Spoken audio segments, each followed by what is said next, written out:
think insofar as the India strategy is concerned, the results for the fourth quarter of FY 11-12 will start streaming in soon. We kick off the earnings season from Infosys on 13th of April. Our analysis for the results shows that the revenue growth for Nifty companies is expected to fall to an 8-quarter low of just 14.8% year on year, and the profits on the other hand are expected to bounce back strongly by 20%. Now this expansion in net margins is a clear break from the trend that we have seen from third quarter FY11. The reasons for this improvement in profits essentially is moderation in input price inflation and near absence of the foreign exchange losses that had been responsible for the shaving of our profits in the previous 2 quarters. Now for the 140 companies under our coverage, that is PL Universe, we are expecting the revenue and profits to grow at 17.6% and 8.7% YOY. Corporate India continues to face headwinds in the form of slowing demand due to uncertainty in the macro environment and high interest rates. Now if you look at which sectors would do well and which sectors would lag in performance, our analysis shows that automobiles, technology and cement sectors would perform strongly in this quarter, whereas sectors like media, capital goods, real estate and power will continue to be laggards. In case of automobile sector, strong operating leverage led by robust volume growth would underpin the strong performance of automobile sector in the current quarter. Going forward, however, we expect the moderation in demand due to overhang of increase in petrol and diesel prices and hike in registration duty and excise duty, which would be on the sector. Technology sector strong showing in this quarter we attribute to improving macroeconomic fundamentals in America, which is 65% of India's total Indian IT services revenues. This we would believe would be accompanied by semblance of sort of stability in Europe and stronger technology spending data coming from global technology majors, plus the currency depreciation in the quarter.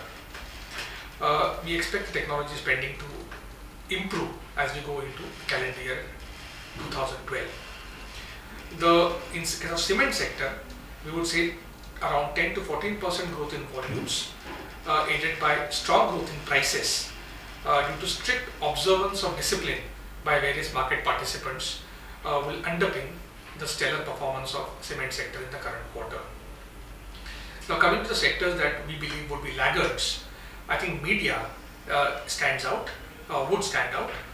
We expect the performance to be weak in the quarter for media sector because of muted advertisement spends across television as well as print media and fierce four-cornered battle for leadership, pushing costs structurally upwards for both core programming as well as satellite rights in case of the electronic media.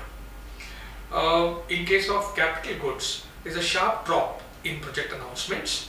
There is a rapid rise in shelving of announced projects.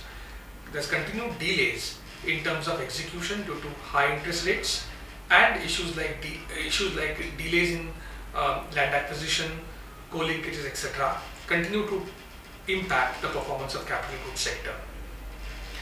A challenging macroeconomic environment and no respite from high interest rates and no significant drop in prices impacting buyer affordability will continue to dog the real estate sector.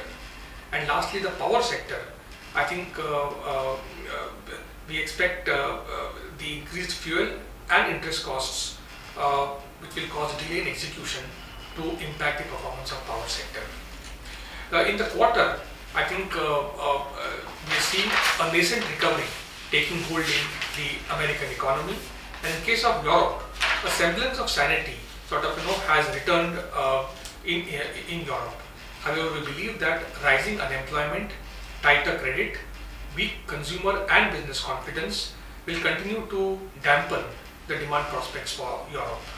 In America, as you said, the equity markets there last quarter saw some sort of buoyancy on the back of the US Fed's commitment to keep the interest rates low till 2014, and there is no explicit indication from the US Fed that it will not resort, if need be, to the third round of quantitative easing. Now, India has been a prime beneficiary of the massive inflows in the equity markets due to the global risk on trade that started in the last quarter. In fact, we have received upwards of $9 billion of equity inflows, second only to South Korea.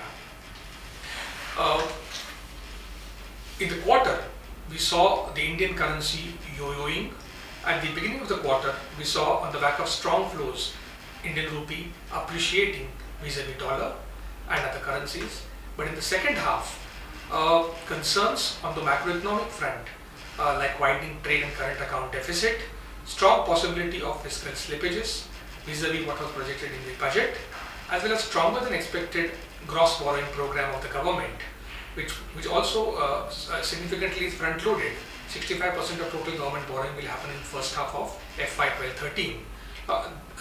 Concerns that such a large borrowing program would crowd out private sector and leading to shooting up of the bond yields and also constraining RBI's hand in cutting interest rates aggressively, I think have led to the currency depreciating in the second half of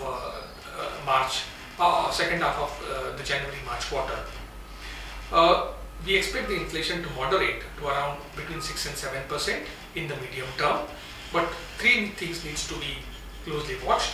One is, what is the trend in core inflation, how sticky the core inflation remains, the expected hike in fuel prices, which will immediately get reflected in the inflation numbers, and whether there is any uptick in the seasonal uptick in food prices.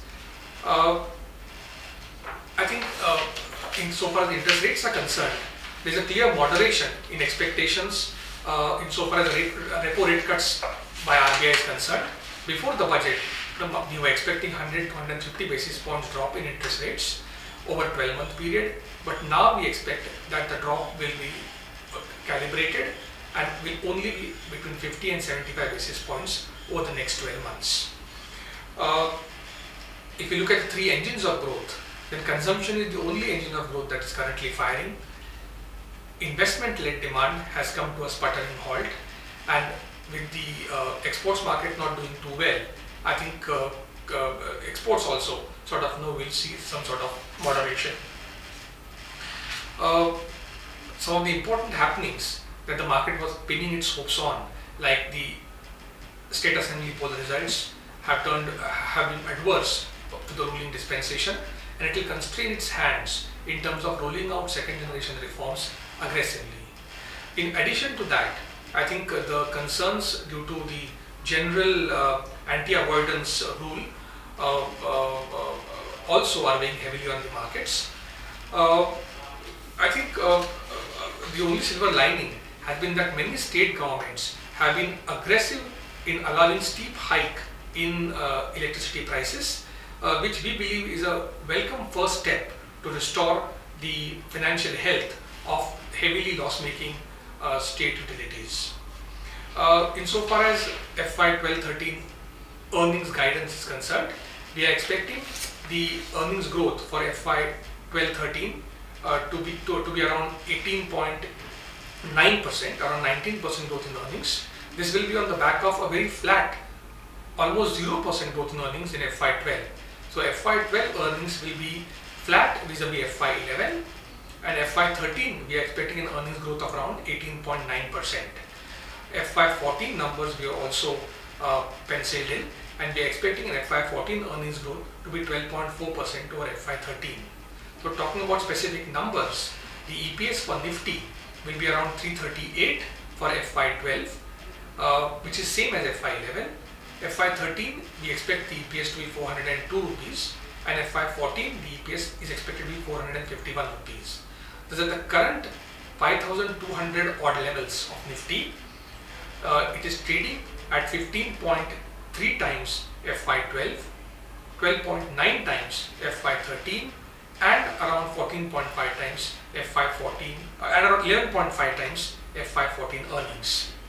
If you look at the last 10 years average, the Nifty has traded at an average of 13 times 1 year forward earnings. And we are expecting sort of by the end of the current financial year, that is FY12-13, if the Nifty were to trade at the average valuations, then I think it is very much possible that by the end of the year, one could expect the Nifty to trade between 5,750 to 5,800 levels.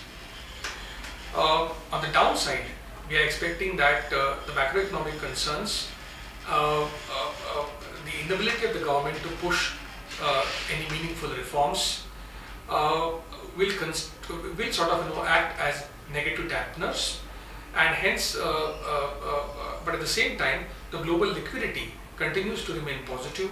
India continues to witness inflows, albeit they are moderated vis-a-vis what we saw a couple of months back.